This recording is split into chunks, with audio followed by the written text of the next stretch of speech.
सबको राम राम, हरिओम।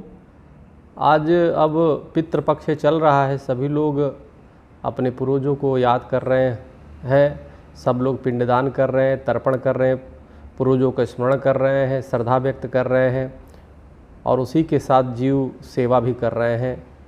उसी के साथ परमात्मा का भी नाम ले रहे हैं, गौ की सेवा कर रहे हैं।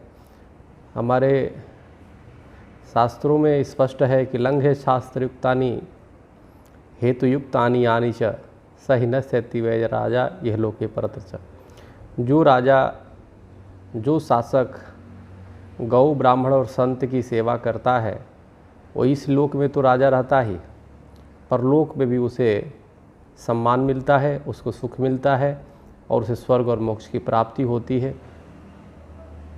तो लेकिन वर्तमान में जिस प्रकार की हमारे देश में गौओं की स्थिति है, आप देख रहे हो, बुचड़खानों के माध्यम से जिस प्रकार से जीवों की हत्या हो रही है, जिस प्रकार से लोगों के कर्म हो चुके हैं और कर्म इतने खराब भी हो चुके हैं कि लोग नशा और ड्रग्स अपने पैसे कमाने के लिए वो कर रहे हैं, लोगों की एक दूसरे से झूठ और छल बोल रहे हैं, छल कर रहे हैं। तो ये सब चीज़ें बड़ा ही दुर्भाग्यपूर्ण है। लेकिन इस कलयुग काल में, घोर कलयुग चल रहा है, इसमें वही बचता है, इसमें वही उस कलयुग से पार हो पाएगा जो गुरु के संगति में रहता है, जिस पे गुरु का संरक्षण है, जिसे गुरु का कृपा है, उसको कलयुग छू भी नहीं सकता है। एक इसी में प्रसंग आता है कि एक बार एक गुरु के आश्रम में, गुरुकुल था, वहाँ पे एक बार एक गुरु जो है एक बैठे हुए थे, तब तक एक अपने बच्चों को पढ़ा रहे थे। पढ़ाने के बाद क्या हुआ कि बच्चों को शिक्षा दे रहे थे। शिक्षा देने के बाद काफ़ी समय के बाद सबको उन्होंने कहा कि अब जाओ आप सब लोग विश्राम करो, काफ़ी समय हो चुके हैं। सब लोग बच्चे विश्राम करने गए। तो गुरु क्या होता है कि गुरु तो पिता के तुल्य होता है, पिता ही होता है, पिता से भी बड़ा पिता होता है। वो सभी बच्चों को ध्यान से जाता है, देखता है कि हमारे बच्चे तो ठीक तो है। तो उस प्रकार सबका निरीक्षण गुरु करते हुए जब बच्चे सो गए तो देखे कि एक बच्चे के पास एक सर्प जो है फन काट के बैठा हुआ है और बच्चा नींद में है। तो उनको बड़ा वो लगा, वो गए उसके पास, देखे तो सर्प उसके पैर के पास बैठा हुआ था। अब वो फन काट के बैठा था, वो डसने के मुद्रा में था। तो उन्होंने हाथ जोड़ करके गुरु ने कहा कि भाई सर्प देवता, आप यहाँ पे क्यों? तो सर्प ने उत्तर दिया कि देखिए, चूँकि ये पिछले जन्म में मैं इंसान था और ये लड़का सर्प था, इसने मुझे डसा था, इसलिए मैं सर्प के रूप में आया हूँ और इसको डसने के लिए आया हूँ और इसका खून पीऊँगा। तो गुरु बड़े धर्म संकट में पड़ गए कि मेरे सामने, गुरु के सामने ही अगर शिष्य का कुछ भी अहित हो जाता है तो गुरु के लिए बहुत ही दुखदाई होता है, बहुत पीड़ा। शायद शिष्य को भी उतना पीड़ा नहीं होगी जितना कई गुना गुरु के लिए होता है। इसीलिए गुरु संरक्षण करता है। गुरु कई चीज़ें आपके जो ग्रह या कोई चीज़ नुकसान होने वाला है, कई बार तो अपने ऊपर ले लेता है, ये अनेक प्रमाण है।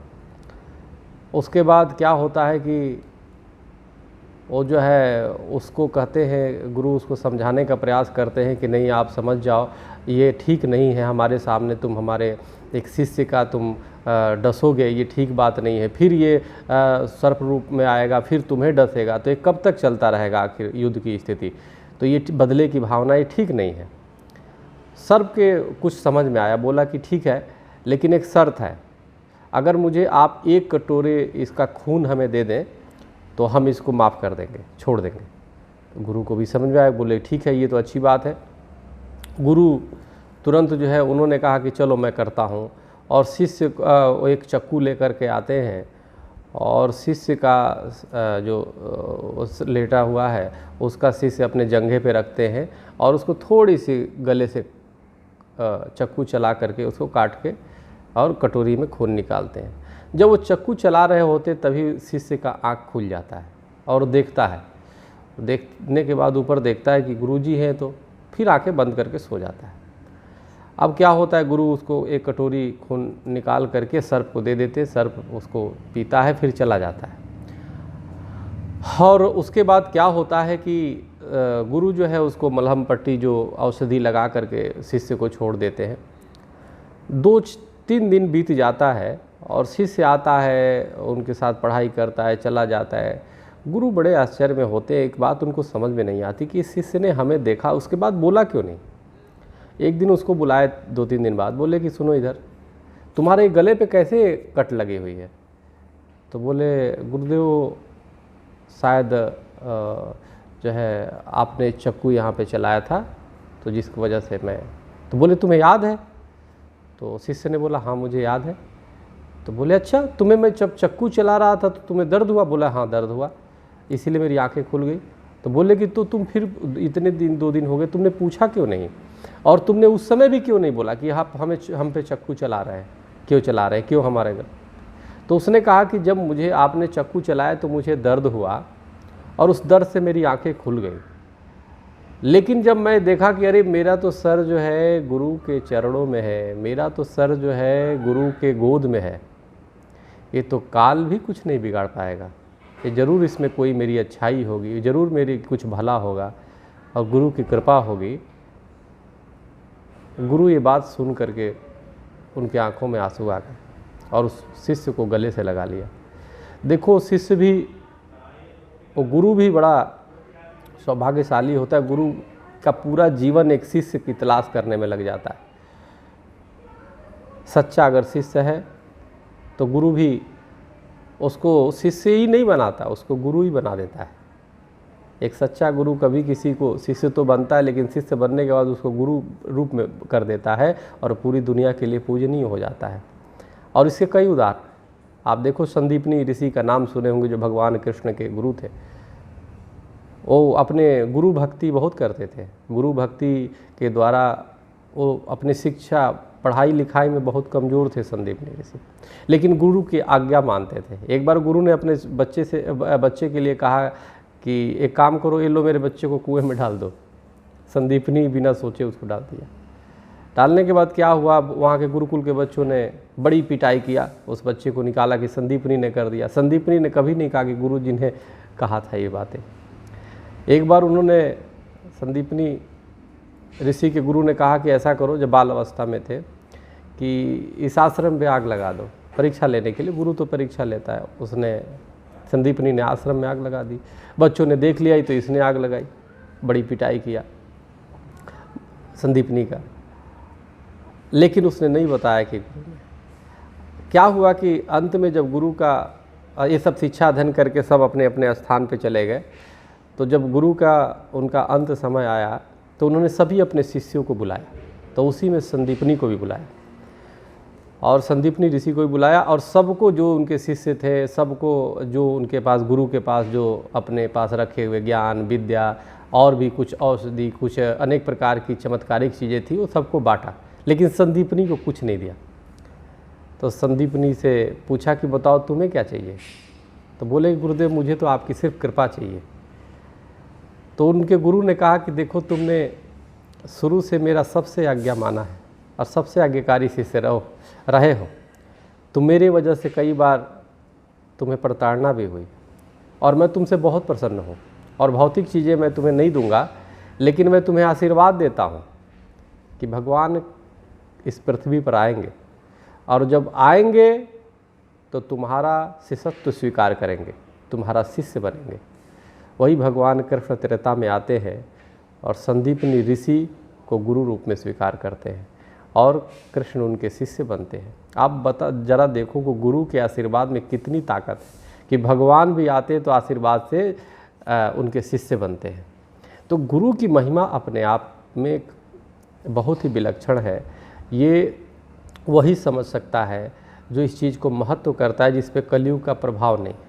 और पारस पत्थर जो है लोहे को छूता है तो सोना हो जाता है, लेकिन गुरु अगर किसी को छूता है तो उसको गुरु बना देता है। वो अपने आप में पारस नहीं बनाता लोहे को, लेकिन गुरु बना देता है। तो इसलिए ज़रूरी है कि हम गुरु के प्रति आस्था रखें, गुरु की बातों को माने, गुरु में अति विश्वास करना बहुत ज़रूरी है। भले कलयुग, इस कलयुग से पार वही पाएगा, इस कलयुग से पार भव सागर वही पार कर पाएगा जो गुरु में आस्था रखता है। क्योंकि हम साक्षात, आप भगवान को अभी नहीं देख सकते हो, तो इसलिए भगवान के प्रतिरूप में गुरु जो है आपको मार्गदर्शन करता है, लेके चलता है, आगे बढ़ाता है। और गुरु हर लीलाएँ करता है। गुरु जो बोलता है वो करो, गुरु जो करता है उसकी तरह आप अगर जो एक्टिंग करने लगे तो फंस जाओगे। क्योंकि गुरु की कई लीलाएँ होती है, आपको समझाने को, आपको ले चलने को। कई ऐसे उदाहरण हैं कि बहुत लोग गुरु को देख करके गुरु की तरह एक्टिंग करने लगते हैं, और जिसका परिणाम उनके लिए नुकसानदायक होता है। गुरु जो कहता है वो करो, गुरु जो करता है वो मत करो जब तक वो आगे आदेश ना करे। तो इसलिए गुरु तो आपके साथ, बच्चों के साथ, बच्चे बन के, बड़ों के साथ जिस तरह भाषा में समझाने का वो है। और गुरु एक देह के रूप में नहीं होता, गुरु एक तत्व है, आपके अनुसार उड़ाल लेता है। वो जानता तो पूरे सृष्टि के बारे में है, लेकिन आप जिस भाषा में समझते हो, समझ सकते हो, उसी भाषा में वो आपको समझाता है। तो इसलिए आप अनन्य विश्वास, अनन्य भक्ति, और गुरु ने ही बताया। अब कोई क ख में ही पूरी दुनिया टिकी हुई है। क ख का मतलब कि करना और खाना, काम करता है और खाता है, काम करता है और खाता है। किसी ने पूछा कि करना खाने के बाद, यानी काम करता है, खाता है, इसके कैसे मुक्ति मिलेगी?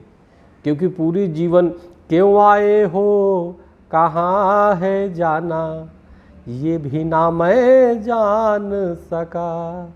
क्यों आए हैं, कहाँ हमारा जाना है, ये भी नहीं जान सकता। तो उसको बताया यानी सुमिरन और सत्संग। तो जो सुमिरन और सत्संग करता है, सेवा करता है, उसी को मोक्ष मिलता है, उसी को भवसागर से पार होता है। बहुत बहुत धन्यवाद। हरिओम।